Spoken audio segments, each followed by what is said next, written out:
It's a confession difficult for any child to share. We put our father in a nursing home, and it was almost like we betrayed him. Lucas Taylor's children moved him into a nearby nursing home so they could spend more time with him. But not long after he arrived at St. Elizabeth Healthcare and Rehabilitation Center in Florissant, they found him sitting in his own feces. It was bad. When his daughter Juanita discovered a massive bed sore on her father, her family transferred him to another facility. He died 5 months later. If we wouldn't have put him in a nursing home, he would have had more time.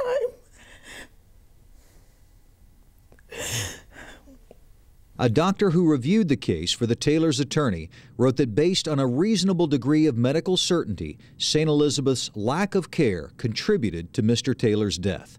Taylor's death certificate did not list the bed sore as a contributing cause in his death. Last year, the U.S. Centers for Medicare and Medicaid Services identified St. Elizabeth as one of the 54 worst nursing homes in the country.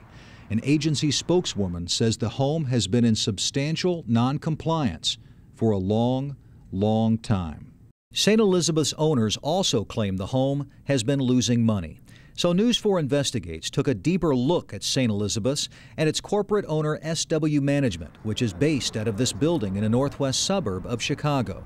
Our investigation found investors purchased the nursing home 9 years ago for $2.7 million. Our investigation found the home pays $600,000 a year in rent to Florissant Property Limited Liability Corporation, which is based out of the same office as SW Management.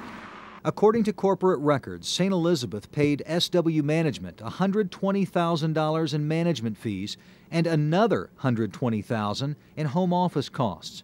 In all, related companies billed St. Elizabeth for $852,145. It's really a perversion of the law. Kurt Wolfgram, a local plaintiff's attorney, says SW Management's business model is common in the nursing home industry. Although they are separately incorporated, there may be as many as 10 different corporations for one little nursing home. In addition, state officials admit many nursing homes, including St. Elizabeth, don't have liability insurance. The law doesn't require it. You can have a huge verdict and it could be completely uncollectible. We made repeated attempts to interview St. Elizabeth's owner, but he refused. So we traveled to Chicago and finally caught up with Sheldon Wolf, the president of SW Management, after he left the dentist office. Craig Cheatham with Channel 4 out of St. Louis. How are you?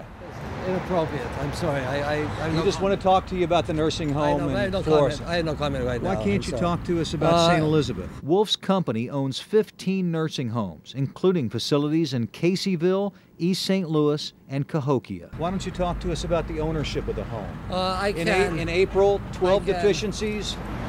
I can, but it's inappropriate. It's inappropriate for you even to come to the dentist and follow me here. But I will call you after we finish with the statement. Why don't you talk to us about it? I will afterwards. Why don't you talk to us about it now? In total, the industry has made a shift to this business model where they set up these multi-tiered corporations and the purpose is for profit. And it seems to be working. It is working. Lucas Taylor's children believe St. Elizabeth should have paid significant damages for the way it cared for their father. But the home's complicated corporate structure and lack of liability insurance made it difficult, prompting them to settle the case. He had a really good father. But they remain more determined than ever to fight for a nursing home right to know law. We want to make certain that nobody has to go through what my father went through. St. Elizabeth was placed on a special list of troubled nursing homes nearly 2 years ago.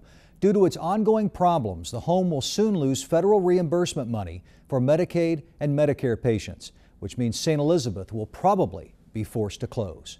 Craig Cheatham, News 4 Investigates.